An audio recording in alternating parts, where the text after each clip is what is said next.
No, well, I had to be in it because it's my character, and I've been in all of them except Halloween 3, which was a diversion from the story. And so naturally they asked me to do it, and I did it, and I'm doing it. And it's very enjoyable. And it's going to be a very good film. I think it's probably one of the best.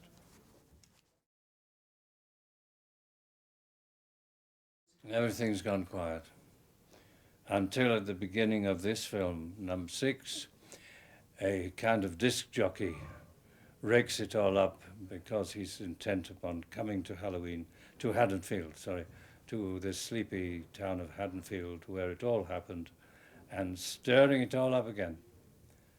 Um, they've had 6 years without any trouble from Michael Myers, and everybody thinks that he's dead, except Dr. Loomis, except me.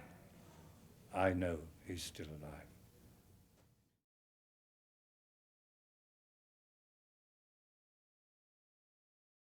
I think that uh, Michael Myers is, I always did, I always found him to be much more frightening than the other ones, you know, like Jason or anything, because I just thought that the plain white face, that mask, is just, there's something really creepy about it. And I think when we do a scene and he would just walk, and even though I knew who the guy was that was playing him and everything else, there is something weird about that. Or when we would have to run down a hallway, we'd duck around a corner, and then we would have to just wait around the corner, and then we'd wait for Michael Myers to come walking around, and then he'd walk around the corner right towards us, and then he'd yell, "Cut." But to wait and wait, and then all of a sudden he comes around, it's pretty weird. It's pretty scary. My character, Tommy, comes from the first film. And Jamie Lee Curtis was babysitting this little kid named Tommy, who after Halloween 1 is just kind of forgotten about, really. He survived in the original story, and so he's now come back, and we've learned what his life has been like a little bit.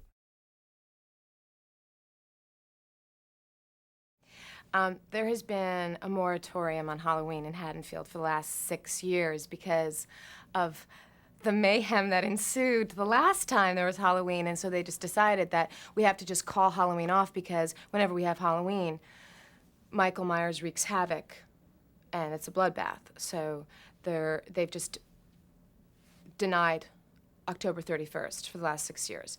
Well, what's happened this year is they've decided, forget about it. We're bringing Halloween back, and because all the kids and all the teenagers, they want Halloween back, and so they're just gonna do it. And Michael Myers, be darned.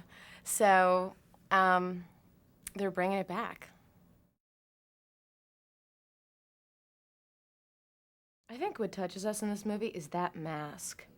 That mask is so scary because of the complete and utter lack of emotion on the mask. Because if it's a human face, you almost feel like you could reach the person, reach out to them, and maybe try to, you know, in some way prevent them from doing what they're about to do. But the mask covers the face, so he's almost not human. And is he human? Is he not human? You know, at this point, we don't know because he's certainly been able to endure a lot of bodily harm without dying.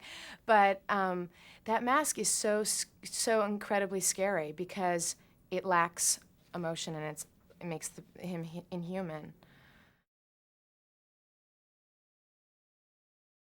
I think the success of the Halloween series is based on the whole Michael Myers character, which is, you know, he is the boogeyman, and this we talked about earlier about, you know, childhood fears and childhood things that scare you when you're a kid. It's the boogeyman. It's the guy who like comes out of your closet and like wants to kill you and your family.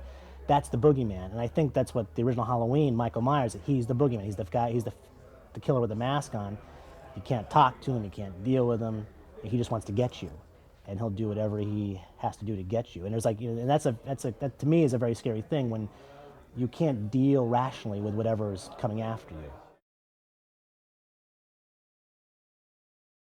What I try to do with Halloween is I try to shoot it I try to give it more sense of a style. Some of like when you get into sequels of these, you get beyond 2 and 3 and you're into 5 and 6. It's a lot of it sense when as a viewer, as someone who goes see these movies, it's like you just get a sense that they're just shooting the movie and they're just giving the people their decapitations, or just giving them like the body count.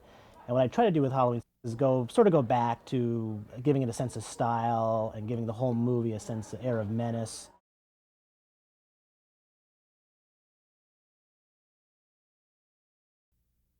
So, I mean, that's yeah. cool. I'm sure. Yeah. Well, we actually put up a tree. We can put it anywhere in the tree. No, I understand. Maybe you can fall right in the center, right between them. Yeah. Bill. Yeah. Right. Well, it's got to be somewhere between them. Ready and rolling. Fading. Ready? Camera speed. Marker.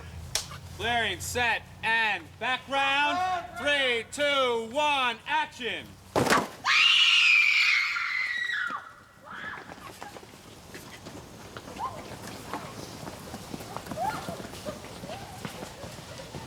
Cut!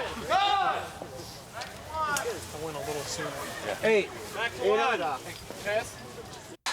Clearing. 1 second, please. I'm going to set and action.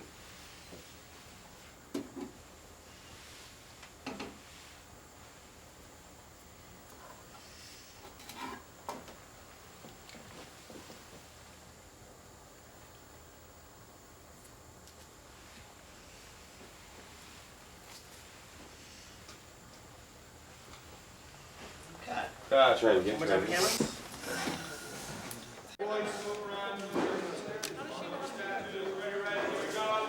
Quiet, please.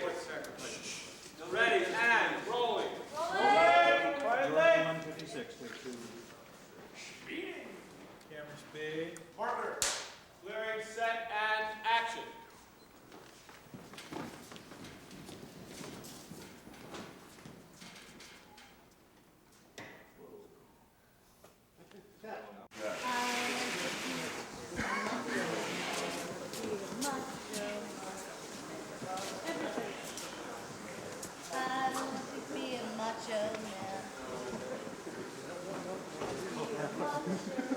Hey, baby. Do you have a knife or anything here? No,